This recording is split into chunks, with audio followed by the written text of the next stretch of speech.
Fairy activity is said to be rife in the breathtaking Gap of Dunloe in County Kerry, Ireland.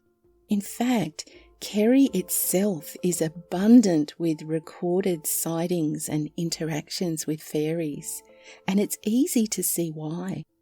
Its dramatic coastlines and mountains, rugged forests and moorlands offer countless isolated places the fairy folk can dwell undisturbed.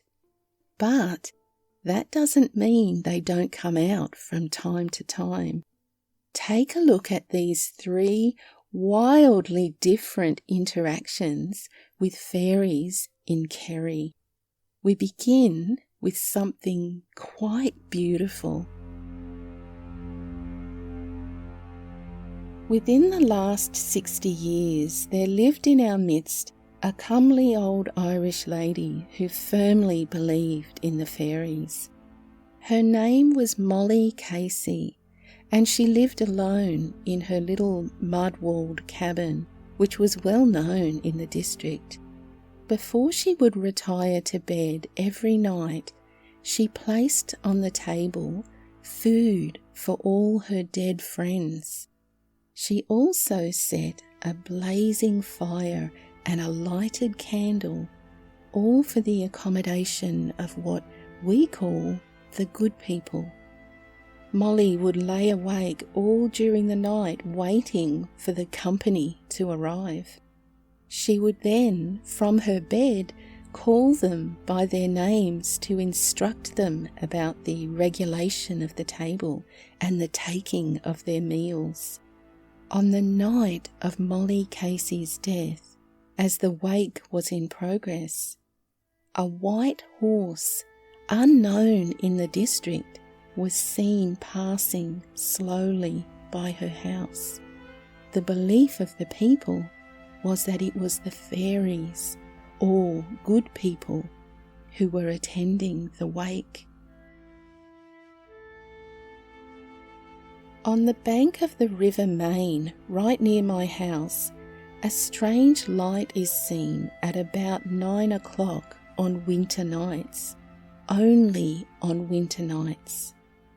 The light rises from within twigs on the riverbank and moves slowly down to the water. When it is about a foot from the water, it disappears. Then, about 10 minutes later, those who have kept watching will see it reappear a short distance from where it had disappeared.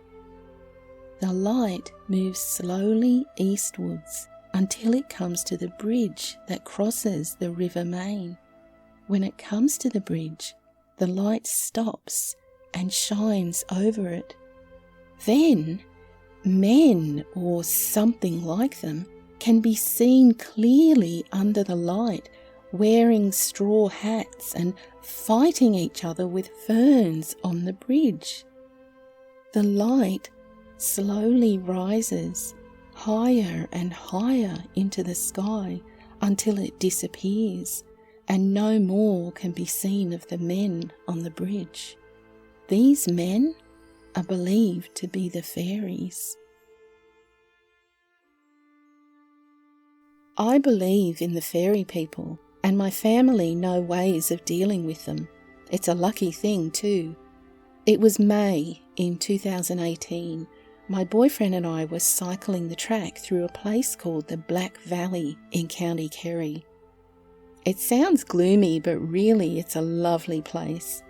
It was a bright morning and we set out early hoping to beat the weather coming in later that day.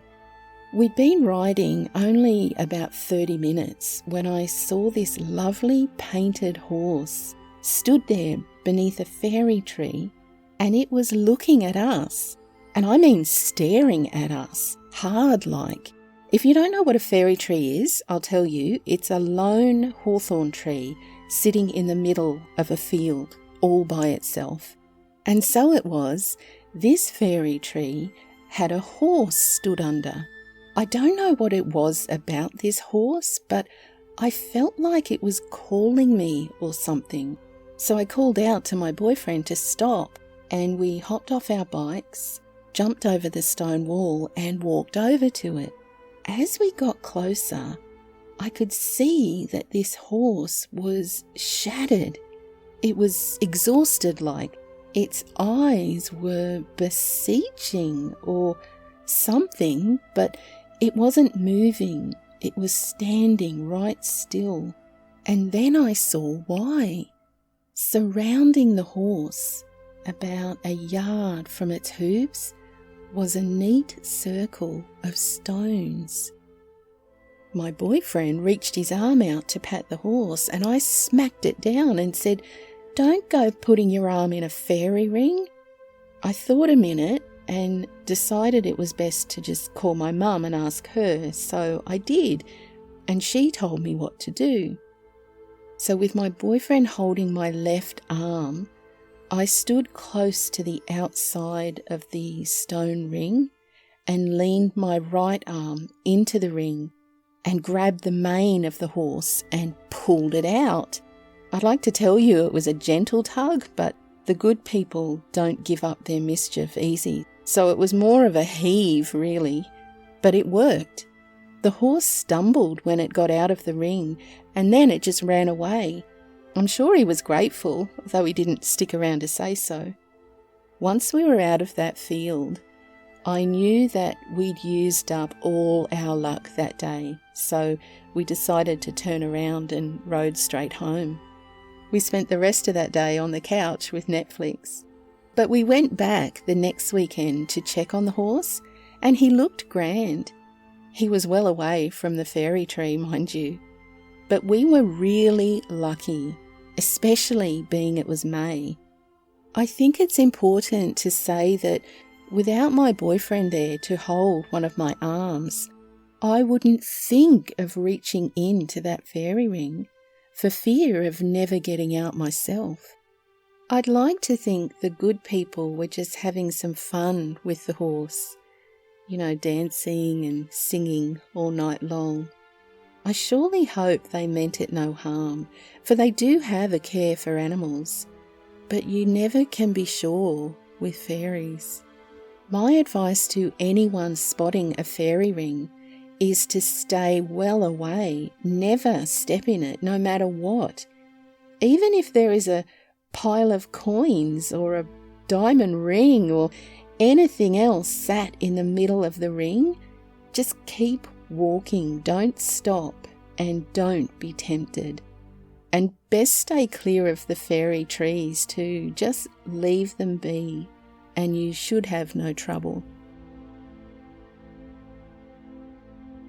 That experience was shared with us by a viewer of the channel, Emily, who was living in County Kerry in 2018. Thank you, Emily, for reaching out and sharing that with us.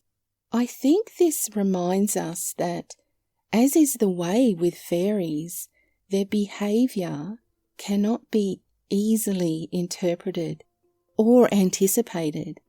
Why they do the things they do is for them alone to fully understand.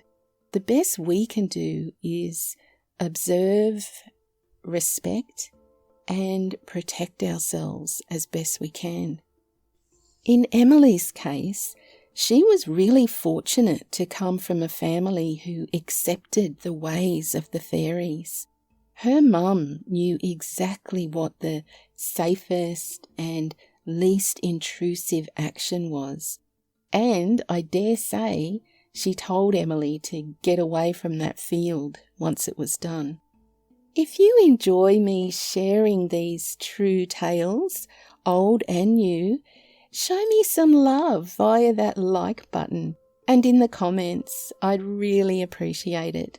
Until next time, stay curious and be kind. Cheerio!